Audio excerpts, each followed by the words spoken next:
اچھا، بسم اللہ الرحمن الرحیم، السلام علیکم ورحمۃ اللہ وبرکاتہ۔ آج ہمارا سیکنڈ ایپیسوڈ ہے، دوسرا حصہ ہے اسی انٹرویو کا جو ابھی ہم نے پہلے مدینہ اکنامکس، ریاست مدینہ کی جو معاشی نظام تھا اس پہ کیا تھا۔ تو جو اس کا پہلا حصہ ہے وہ basically general introduction, general discussion کے اوپر ہے۔ تو آج کا جو سیکنڈ پارٹ ہے وہ ہم پاکستان کے اوپر فوکس کریں گے کہ پاکستان میں جو کچھ ہو رہا ہے اس کے حوالے سے ڈسکشن۔ سر یہ بتائیے کہ آپ نے جو کتابیں لکھی ہیں، میں دکھا بھی دوں لوگوں کو جو سیکنڈ ایپیسوڈ دیکھ رہے ہیں، یہ انگلش میں ہے، یہ اردو میں ہے۔ تو مدینہ اکنامکس میں جو ہم نے ڈسکشن کی ہیں کہ ایک اچھے ریاستی نظام کی بنیاد اچھے معاشی نظام پر ہوتی ہے۔ جی اس کو ہم اگر تھوڑا سا پاکستان کے موجودہ حالات سے ریلیٹ کریں اور ہم یہ دیکھیں کہ موجودہ پاکستان کا جو معاشی نظام ہے اس میں خرابیاں کیا ہیں، اچھائیاں کیا ہیں، خاص طور پہ آج کل ہر ایک منٹ کے بعد خبر آتی ہے ٹی وی چینل پہ IMF کی۔ جی تو آئی ایم ایف جو ہے اس کا پاکستان کے معاشی نظام میں کیا رول ہے، ہم اس سے فائدہ لے سکتے ہیں، اس کا ہمارے پاکستان کے معاشی نظام میں آنا فائدہ مند ہے، نقصان دہ ہے؟ یہ IMF جو ہے ایک عام آدمی کے پوائنٹ آف ویو سے، اور خاص طور پہ آپ نے جو مدینہ کے ریاست مدینہ کا جو کانسیپٹ ہے معاشی نظام ہے، اس حوالے سے میں چاہوں گا اس پہ آج ہم ڈیٹیل تھوڑا سا ڈسکشن کریں۔ ڈاکٹر صاحب، یہ ماشاءاللہ بہت اچھا سوال ہے آپ کا، اور میں آپ سے عرض کروں کہ جب میں یہ کتاب لکھ رہا تھا تو میں مختلف لوگوں سے ڈسکس کر رہا تھا، میرا یونیورسٹی میں رابطہ تھا لوگوں سے۔ تو میں ایک دن اپنے ایک دوست کے پاس گیا، تو میں نے جیسے کل آپ سے اتنی باتیں کی ہیں مختلف انداز میں، تو میں نے ان سے باتیں شروع کی، تو انہوں نے مجھے ٹوکا۔ انہوں نے کہا منیر صاحب آپ شریف آدمی ہیں، ہمارے سینئر ہیں، ہم آپ کی بات سن لیتے ہیں۔ 1400 سال پہلے کی بات ہے، اس دور میں اکنامکس کیا تھی، آج اکنامکس کیا ہے، تو یہ کس طرح؟ ان کا ٹھیک ہے، ہم یہ مانتے ہیں کہ اس دور میں اس کی افادیت ہوگی۔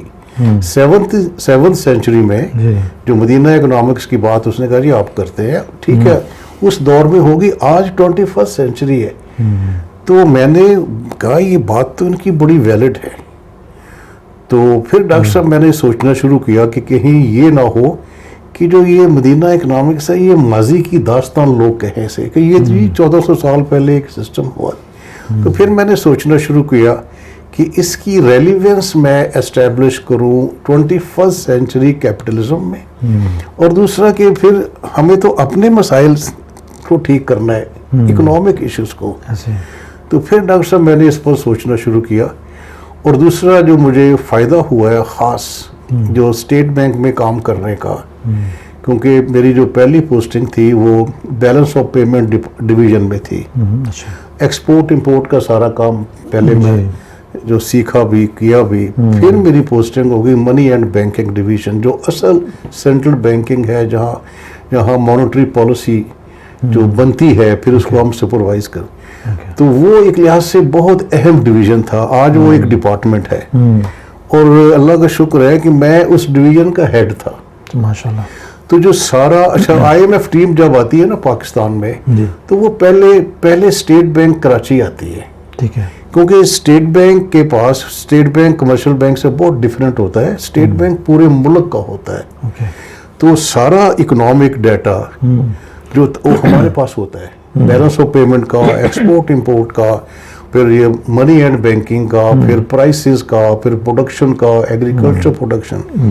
تو جو میرا ڈویژن تھا وہ اس کا ڈیٹا زیادہ ہوتا تھا کہ یہ سارا جو بینکنگ، سارا جو منی اینڈ بینکنگ، تو پھر یہ ہوتا تھا کہ جو باقی ڈپارٹمنٹ وہ بھی مجھے ڈیٹا دیتے تھے اپنا، اور میں سب کو کمپائل کر کے پھر مجھے پریزنٹ کرنا ہوتا تھا، تو مجھے سمجھنا پڑتا تھا۔ تو ایک لحاظ سے IMF سے بھی میرا وہاں واسطہ پڑتا تھا، ڈسکشن تو جو سینئر لوگ کرتے تھے، لیکن چونکہ میں منی اینڈ بینکنگ کا چیف تھا، ہیڈ تھا، تو ساری ڈیٹے کی ذمہ داری اس کا بیکورڈ لنکیجز، فارورڈ لنکیجز، یہ مجھے سمجھنے پڑتے تھے، اور کبھی کبھی ڈسکشنز میں بھی وہ ہم کبھی جب ہم سے ملتے تھے تو ان سے ہم بات پوچھ لیتے تھے.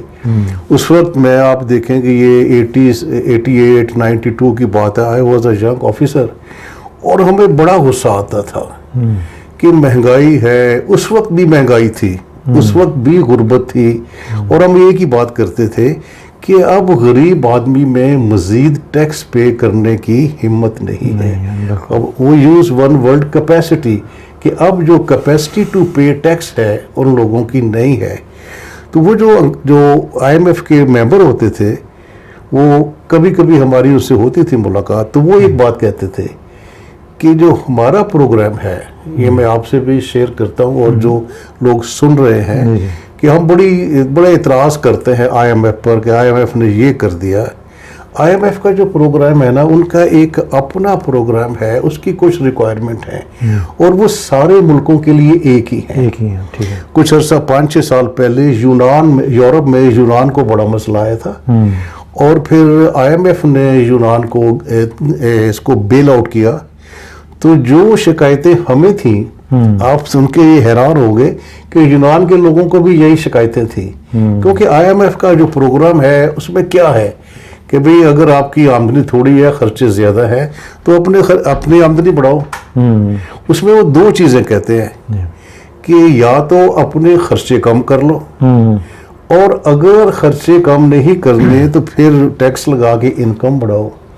یہ آئی ایم ایف کا بیسک فارمولا ہے کہ اگر آپ کا کوئی ادارہ جیسے ریلوے ہے, ریلوے کو ڈیفیسٹ ہے, ریلوے کی انکم کہاں سے آ رہی ہے؟ ٹکٹ سے. ٹکٹ کا ریٹ بڑھا دو, آپ کا ڈیفیسٹ پورا ہو جائے گا. تو یہ ڈاکٹر صاحب جو بیسک جو ہے نا ان کا سٹائل, جب وہ آتے ہیں پاکستان میں, پہلی ڈسکشن ان کی ہوتی ہے کراچی میں, اسٹیٹ بینک کراچی میں. ڈیٹا بھی ہمارے پاس ہوتا ہے. پھر جو ڈیٹا یہ جو انٹرنیشنل بورنگ کا وہ ہوتا ہے اکنامک افیئرز ڈویژن کے پاس اسلام آباد, ہمارے پاس بھی ہوتا ہے وہ. تو پھر جب اسلام آباد میں میٹنگ ہوتی ہے منسٹری آف فائنانس کے ساتھ, فائنانس منسٹر کے ساتھ, پھر ان کی بات مانی جاتی ہے, ان کی پالیسی پریویل کرتی ہے.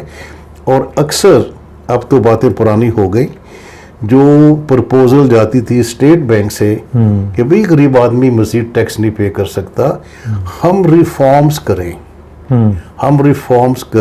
اپنے خرچے جو ہے فالتو خرچے ہیں, فالتو سے میرا مراد ہے جو فضول خرچے ہیں, وہ ہم اس کو بند کر دیں. تو میں نے کہا تھا فالتو خرچے سے مراد ہے کہ جو فضول خرچے ہیں. اور ایک اور بات ہے ڈاکٹر صاحب, وہ جو کنڈیشنلٹی لگاتے تھے نا, اس میں 2 قسم کی ریفارمز کہتے تھے وہ. ایک تو تھی کہ یہ بینکنگ ریفارمز, جسے ہم کہتے تھے اسٹرکچرل ریفارمز, اور امپلائیز بہت زیادہ ہیں, ان کو کم کریں, بینکوں کے خرچے بڑے زیادہ ہیں, ان کو کم کریں. دوسرے وہ کہتے تھے پبلک سیکٹر ریفارمز, جو بیوروکریسی ہے اس کو ریفارم کریں. اور اگر آپ کنڈیشنلٹی کو اٹھا کر دیکھیں, 1988 سے پاکستان نے شروع کیا ہے ورلڈ بینک سے, آئی ایم ایف سے لون, تو اس وقت بھی یہی تھی کنڈیشنلٹیز کہ پبلک سیکٹر ریفارمز کریں. بینکنگ سیکٹر ریفارمز بھی تھیں.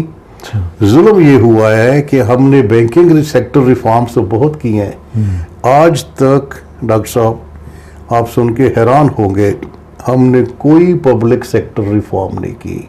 اب دیکھیں کمپیوٹر آ گیا, کمپیوٹر آنے سے کام کرنے کے انداز بدل جاتے ہیں, پوسٹیں کم ہو جاتی ہیں. کبھی بھی کوئی ایسی سیریس ایفرٹ نہیں ہوئی ان دا گورنمنٹ سیکٹر. اب خرچے کیسے کم ہوں گے کہ جب ہم دیکھیں گے کہ جہاں بھی ضرورت ہے وہیں ہم یہ کام کریں. تو بیوروکریسی میں ہم نے کبھی بھی یہ پبلک سیکٹر ریفارمز نہیں کی. حالانکہ ہمارے گورنر ہے اسٹیٹ بینک کے ڈاکٹر عشرت حسین, وہ 10 سال تک ان کے پاس یہ پوسٹ تھی کہ یہ پبلک سیکٹر ریفارمز کر رہے ہیں. اور عمران خان کی گورنمنٹ میں بھی وہ 3 سال ایڈوائزر رہے, لیکن وہ جو ڈراسٹک پبلک سیکٹر ریفارمز چاہیے تھی تو وہ نہیں کی. پہلی بات ڈاکٹر صاحب یہ ہے کہ جو مسئلے کا حل کرنا ہے, آپ دیکھو نا آج کل کیا ہو رہا ہے, پی ٹی آئی نے بھی IMF سے ایگریمنٹ کیا, حالانکہ انہوں نے کہا تھا پرائم منسٹر عمران خان نے, فارمر پرائم منسٹر, کہ ہم IMF کے پاس نہیں جائیں گے. شروع کی تقریر شروع میں یہ کہا تھا کہ ہم نہیں جائیں گے, لیکن بعد میں حالات ایسے بن گئے, اور جو آس پاس لوگ تھے, میں اس پر بعد میں آؤں گا. تو پہلی بات یہ ہے, IMF دو چیزیں کہتا ہے, یا اپنے خرچے کم کر لو, اور اگر خرچے نہیں کم کرنے تو پھر ٹیکس لگاؤ, بجلی کے ریٹس بڑھاؤ, پیٹرول کی قیمتیں بڑھاؤ. ہماری گورنمنٹ, ساری گورنمنٹس وہ کیا کرتی ہیں, وہ کہتی ہیں ہم اپنے خرچے کم نہیں کر سکتے, تو ہم یہ بجلی مہنگی کر دیتے ہیں, پیٹرول مہنگا کر دیتے ہیں, گیس مہنگے کر دیتے ہیں, اور پھر بیچاری عوام چیختی ہے, کیونکہ جب یہ چیزیں مہنگی ہوتی ہیں تو عوام پر بات ہے. اس میں آپ نے جب ایک جملہ ارشاد فرمایا کہ IMF کی ڈیمانڈ ہے کہ خرچے کم کرو, یعنی کہ اپنے ڈیفیسٹ کو بیلنس کرو. تو میں یہ گزارش کرنا چاہ رہا ہوں, اگر ہم اس کو عوامی زبان میں کہیں تو وہ یہ کہہ رہے ہیں کہ اپنی کرپشن کم کرو. بالکل صحیح کہہ رہے ہیں, جائز تو ہونا ہی ہے. میں نے وہی کہا نا کہ اپنے فضول خرچیاں وہ کم کرو. بالکل صحیح کہہ رہے ہیں آپ.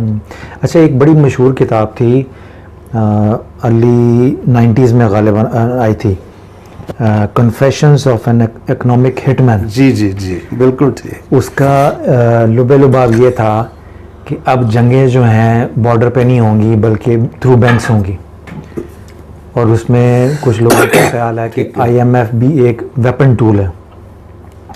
آج کے دور میں 2020 میں ہم اس سے ایک سٹیپ آگے آ گئے ہیں, اب جنگیں بینکوں سے نکل کے ہاسپٹلز میں آ گئی ہیں جی, پینڈیمک کی شکل میں. اس لیے بل گیٹ نے کہا تھا کہ اگلی جنگیں جو ہوں گی وہ تھرو وائرس ہوں گی, تو اپنے ہیلتھ کیئر کے نظام کو آپ امپروو کریں.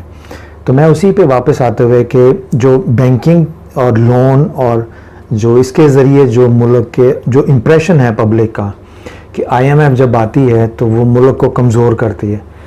ملٹری کے پوائنٹ آف ویو سے تو پاکستان ناقابل تسخیر ہے ایٹامک پاور ہونے کی وجہ سے الحمدللہ, بٹ جو چیز ابھی تک ہمیں پریشان کر رہی ہے جب سے ہم نے شعور سنبھالا ہے کہ ہمارے اخراجات اور ہماری ایکسپینسز, کرپشن, گڈ گورننس, یہ چیزیں نہیں ہم ٹھیک کر رہے. جی جی ایگزیکٹ. اور جو IMF کی ریکوائرمنٹ ہوتی ہے کہ یہ چیزیں بڑھاتے ہیں, تو ہم ہمارے سیاستدان کیا کرتے ہیں کہ IMF کی قیمتیں بڑھانے کی ڈیمانڈ کو بہت زیادہ میڈیا میں اچھالتے ہیں. جی جی, جیسے یہ مصیبت ان کی وجہ سے آئی ہے, ہماری وجہ سے نہیں آئی. اور ہمارا جو اپنا رول ہے کہ جو IMF کی ریکوائرمنٹ ہوتی ہے کہ آپ اپنے اخراجات کو کنٹرول کریں, کرپشن کم کریں, ادھر ہم جاتے اس لیے نہیں کہ اس نظام پہ یہ سارا پولیٹیکل نظام قائم ہے. بالکل ٹھیک. تو اس حوالے سے آپ کیا ڈاکٹر صاحب, آپ نے بڑا اچھا یہ سوال ہے آپ کا. میں تھوڑی سی نا اس کی وضاحت کروں گا کہ IMF ہے کیا, واٹ از IMF. IMF ایک بینک نہیں ہے. جی, جب یہ سیکنڈ ورلڈ وار ختم ہوئی نا, تو پھر 3 ادارے بنے تھے فائنینشیل سیکٹر میں. ایک تو تھا IMF, اور ایک تھا ورلڈ بینک, اور تیسرا ادارہ تھا جو پہلے بنا تھا, جو فرسٹ ورلڈ وار کے بعد بنا تھا, bank for international settlement, BIS. اکثر ہم 2 اداروں کو ہی جانتے ہیں ڈیولپنگ ورلڈ میں, IMF اور ورلڈ بینک. ان کے بھی کام کی تقسیم ہے. اگر آپ نے کوئی موٹر وے بنانا ہے, کوئی اور پروجیکٹ کرنا ہے, تو آپ ورلڈ بینک سے لون لگے. اگر آپ کا بیلنس آف ایکسپورٹ امپورٹ کا پرابلمس ہے, آپ کی ایکسپورٹس کم ہے اور آپ کی امپورٹس زیادہ ہے, تو پھر you will go to IMF. اور ایک اور تقسیم ہے. ہم تو نا کہ عوام بیچارے ان کو کہتے ہیں IMF نے یہ کر دیا, ورلڈ بینک نے یہ کر دیا. ڈاکٹر صاحب, ایک تقسیم ہے کہ ورلڈ بینک کا پریزیڈنٹ اسینشیلی امریکن ہوگا. اچھا. اور IMF کا مینیجنگ ڈائریکٹر ہوتا ہے, MD. IMF کا مینیجنگ ڈائریکٹر لازمی یورپ سے ہوگا. اچھا, یہ طے ہے. کبھی وہ فرینچ ہوگا, کبھی وہ جرمن ہوگا, کبھی وہ اٹیلین ہوگا. وہ ان کی باریاں طے ہیں کہ ورلڈ بینک کا پریزیڈنٹ امریکن, اور یہ IMF کا پریزیڈنٹ. اور IMF کے بارے میں خاص طور پر جیسے میں نے کہا نا کہ یونان نے بھی چیخیں ماری کہ IMF کا جو طریقہ ہے, لیکن جو عام رائے ہے IMF کے بارے میں کہ یہ وائٹ مینز انسٹیٹیوشن ہے. اوکے. IMF, ورلڈ بینک اور بینک فار انٹرنیشنل سیٹلمنٹ. کیونکہ دیکھیے ڈاکٹر صاحب, جو ہے نا فائنانس, اس کا کنٹرول ان لوگوں کے پاس ہے.